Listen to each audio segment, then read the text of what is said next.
Hey rockers, take 3. Welcome to the weekend, man, and welcome back to the channel. Before I get started, I want to point out that I made some inaccurate statements during my video about Iron Maiden recently. Yeah, man, the song Revelations is not on the Number of the Beast album. My bad. And also, it was not Vincent Price who was on that song at the beginning of the Number of the Beast. And when they played concerts, they would play that quote-unquote scary Vincent Price intro. It wasn't Vincent Price, but it's your job to find out who it was if you thought it was Vincent Price like I did. Thank you guys for always calling me out when I make mistakes. Look, man, I try my best to get it right. Sometimes I just don't. Life, sweet life. But today, I've got a curveball story for you guys that I'm always talking about. You know, rock, metal, punk, and curveball stories. Today is one of those curveball stories. Are you guys film buffs? If you're a film buff, do you remember the movie Reservoir Dogs? Yes, you do. Remember that crazy guy that played the crime lord? What was his name? I have my little notes as always. Yeah, Mr. Cabot. Joe Cabot was the name of the crime lord in that movie. And of course, that crime lord was played by none other than the crazy actor Lawrence Tierney. Now, for those of you that are not familiar with Lawrence Tierney, you're going to love this story. And for those of you that are, you're going to really love it. Because if you know anything about Lawrence Tierney, he was one of the craziest actors ever in Hollywood history. And this is the story of how I ended up at his apartment on Sunset Boulevard in Hollywood. Back in the summer of 1991. We ended up going to, or no, maybe it was the summer of 1990. Let me back up. Summer of 1990, I believe it was. And I go to LA via Peoria, Illinois. That's right. It was a long drive. Me and an ex-girlfriend of mine hit the road. We stopped through Vegas on the way, which sucked. Just don't like Vegas. And plus it was like noon and it was just like nothing was lit up. It was depressing. And all I saw was these little handbills for like prostitution and stuff. I'm like, I'm out of here. So, you know, we got to LA and went to the city of Burbank where we were staying for a few nights with legendary Nick Bougas. Yeah, Nick Bougas, a friend of mine that I haven't talked to in years because he's a very private guy who kind of got out of the whole LA scene. Don't blame him, but hey, it is what it is, and nothing against LA. I was just there. But one time when we were there hanging out with Nick Bougas, he was showing me some really cool stuff in Hollywood. He was an autograph authenticator. He was a Renaissance man. Nick Bougas knew everybody. He was involved in all kinds of circles of people, some and many of them very controversial, but that's neither here nor there. I'm not here to judge, talk about anyone's character, or go down that rabbit hole. I'm just telling you, I was hanging out with Nick Bougas and my ex-girlfriend when we were walking down Sunset Boulevard, and Nick says to me, "Bloody, oh my God, look ahead, man." And I see this big hulking gentleman, and he goes, "Man, if there's anybody I want you to meet while you're here, it's that guy." And I'm like, this is weird. Who is he? And he goes, "Man, that's Lawrence Tierney." God, I didn't know who that was. I'm not really a big film buff. I like movies, and I do like the characters he portrayed, like the original John Dillinger. He was the original John Dillinger, the gangster in the movies.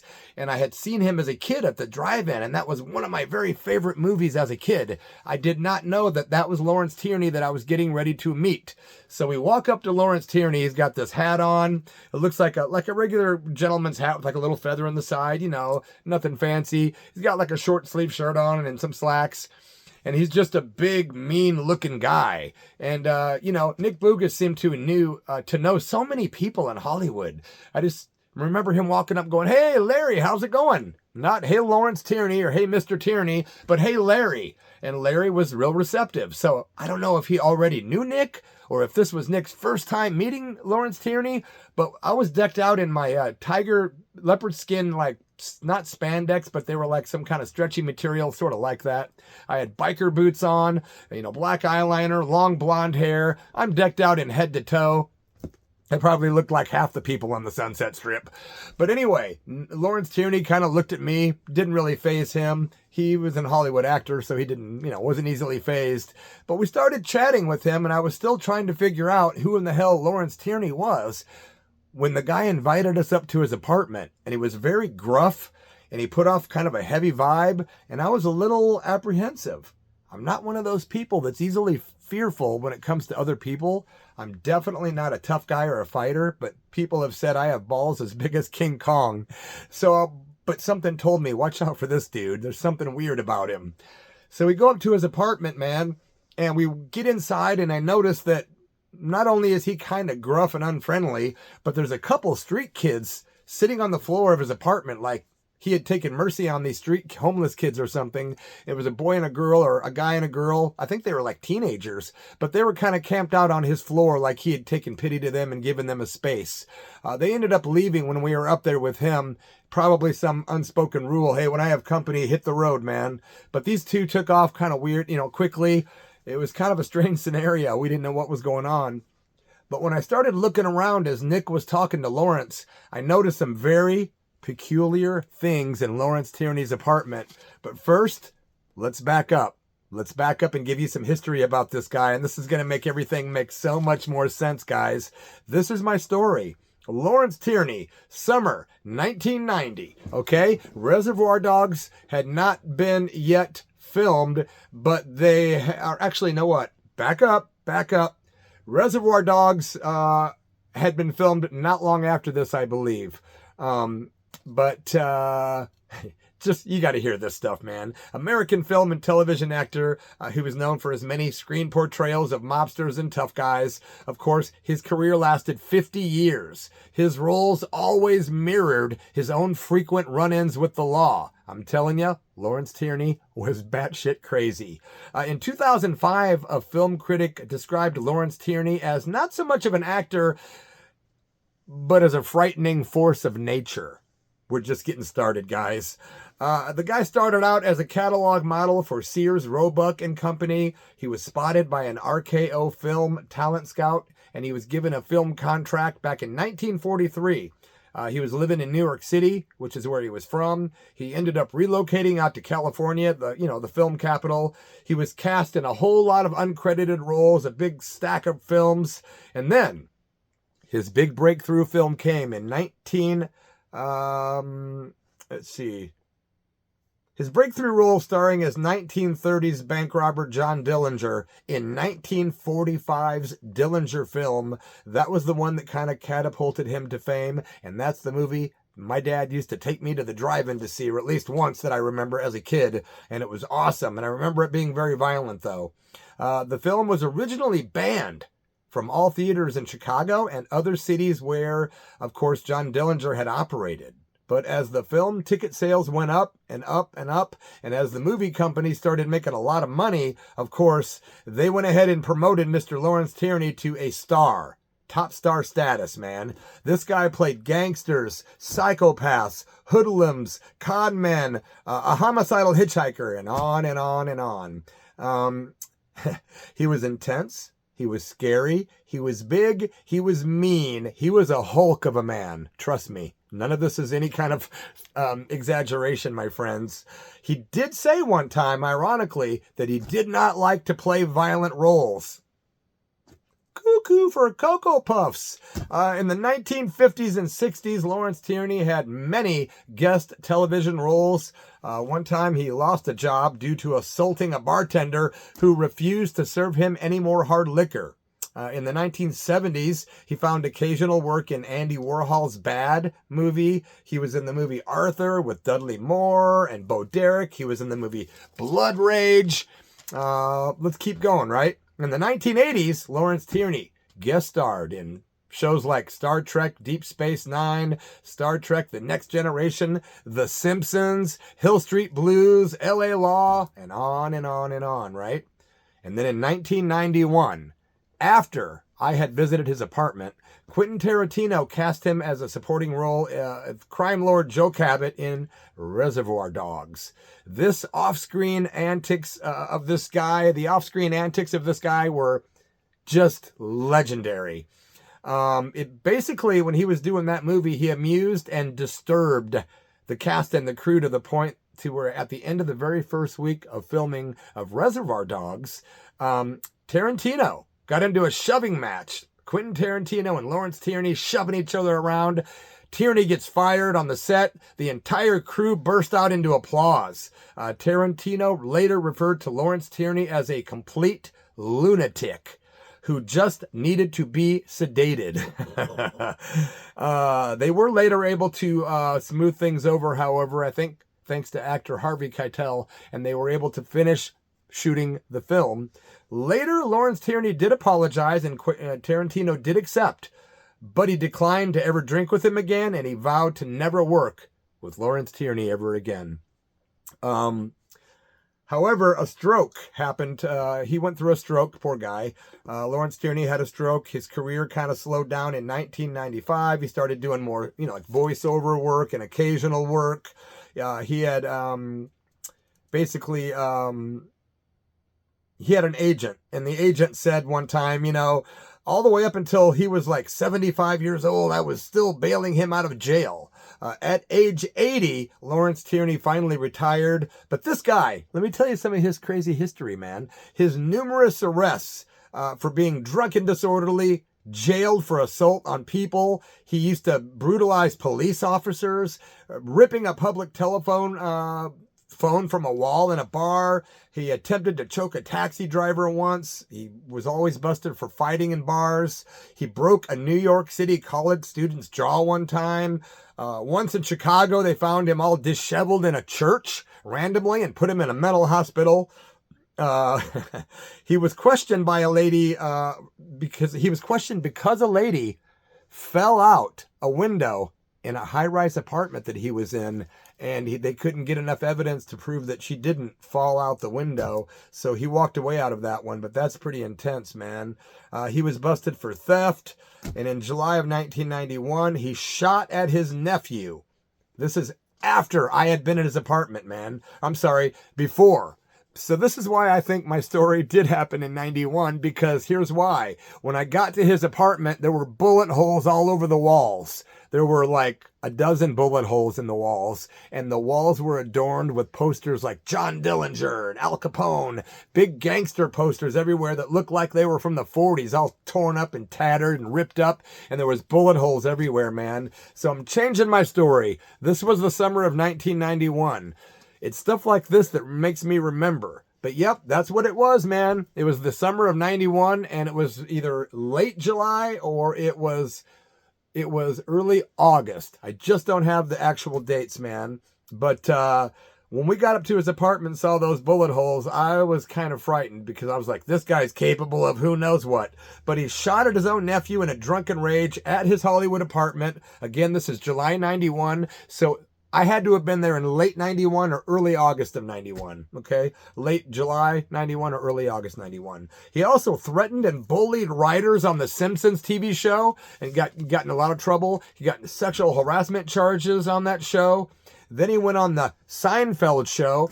Jerry Seinfeld catches the guy trying to steal a knife from the set, right? And he calls him out on it. So what does Larry do? Lawrence Tierney threatens to use it on him. And he starts humming the theme from the movie Psycho. Another time, the guy literally held a poodle by the legs over the side of a balcony, over the edge of a balcony at a big party that Elizabeth Taylor was hosting at a high-rise apartment. Who holds a dog over a balcony? Dude, the guy was nuts. He was an alcoholic, I'm sure that was part of his problem. But my friends, let me stop there. And this is just the tip of the proverbial and insane iceberg known as Lawrence Tierney's arrest record. Lawrence Tierney did die February 26, 2002 at the age of 82 of pneumonia in an LA nursing home. For those of you that don't know the history of Reservoir Dogs, that movie came out in 1992, so it was about a year after I met him. It was Quentin Tarantino's directorial debut. And then, of course, after that, he just went ka-ching, ka-ching, ka-ching. It was a cult classic, man. It was called The Greatest Film of All Time by Empire Magazine in Britain. Of course, Joe Cabot, crime lord, perfect role for Lawrence Tierney, man. And it was shortly after it that I met this guy. Me and my girlfriend were hanging out. We had no idea we were going to meet this guy. But when we got up there and we were talking to Lawrence Tierney, as we're looking at all the bullet holes, I was starting to get a little tense because he was giving me these mean looks. Like he wasn't liking me all of a sudden. Maybe he was noticing me looking around. I don't know. But at one point, this is pretty creepy, man. This guy got about this close from my face and said, "Are you scared of me?" And I said, "Yeah, I'm kind of scared of you." And then he looked like he was happy. And I don't remember if he said good or what he said after that. But I just know I was like this. And Nick Bougas is looking at me like, I don't want to be you right now. Well, we decided to give him a little star treatment. And hey, Larry, Nick says, "Do you have any photos you can autograph for us as some souvenirs by chance?" He's like, yeah. Give me a minute, man. Give me a minute. He's really grumpy. I'm surprised he said yes. But he goes back into a back room and we can hear him back there shuffling around, right? Right then, we look down and we see a table. And Nick goes, "Psst," and he points down and there's an address book. We grab it. We start quickly looking through it. Of course, we weren't going to take it or do anything devious, but we wanted to get a look, right? We start flipping through, and Nick's pointing out phone numbers that are in there. We saw Elizabeth Taylor's home phone number. We saw Ryan O'Neal. Big A-list actors, just flipping through like, holy hell. And then we quickly put it down because we didn't want him to come out and catch that in our hands because there was bullet holes in the walls. Anyway, Larry comes back out. And he's really grumpy. At this point, I am very nervous. I don't know what's going to happen. He smelled like alcohol. As far as I know, he could turn around and backhand me because he smells that I'm afraid of him, you know. And normally, man, I would have just been like, screw this guy. But I was sober. I didn't have any booze to make me, lose those kind of nervous vibes I was getting, man. If I had a few drinks in me at the time, I would have been okay probably because I was hanging out with crazy punk rockers and bikers and, yeah, a lot of nuts.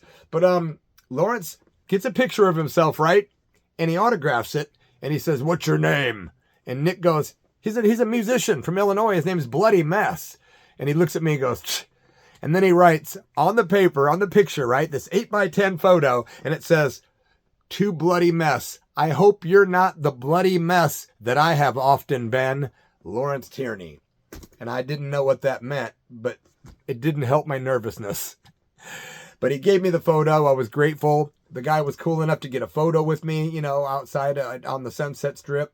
Again, I lost that photo in the 2020 Alameda fires that happened in Oregon and in Northern California with a lot of my stuff. But yeah, what are you going to do? It might be out there on the internet somewhere. I don't know, man.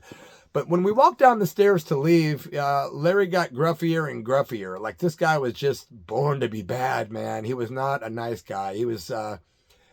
maybe if he was sober, he was a nice guy. Maybe somebody else will come on here and say, bull crap, I met him. He was a perfect gentleman. But when I met him, he seemed to be edgy and grouchy and a little bit crazy, man. And, I felt like I was in my element because, you put Bloody Mess, Nick Bougas, and Lawrence Tierney in a room. What do you get? Ha, ha, ha. I can hear some kind of joke being made. By the way, speaking of joke, God, I always hated this TV show. Freaking Chim Chim. I just never liked Speed Racer, but I thought it would look cool on this here video channel. So I wore it. Why? Because it was hanging in my closet, man. I really wish I had a Lawrence Tierney t-shirt to wear, but I don't, man. Anyway, that kind of wraps up my story. I just wanted to share that with you guys. I thought it was a trippy experience, and I hope you'll subscribe to the channel if you thought it was fun. Please leave a comment below and like it. Give it a thumbs up if you would so do for me, please. My friends, I wish I had a story about Andy Kaufman. I don't know where that came from, but I don't. Anyway, thanks for being here, man. I've got more rock, metal, and punk stories coming up. Long live the memory of the great late crazy actor known as Lawrence Tierney. And if you get a chance, if you haven't watched Reservoir Dogs, I can't say it, Reservoir Dogs, you got to watch it. And if you haven't seen the 1945 Dillinger film, you got to watch that. It's a black and white and it's awesome. My friends, I bid you a great weekend. Cheers.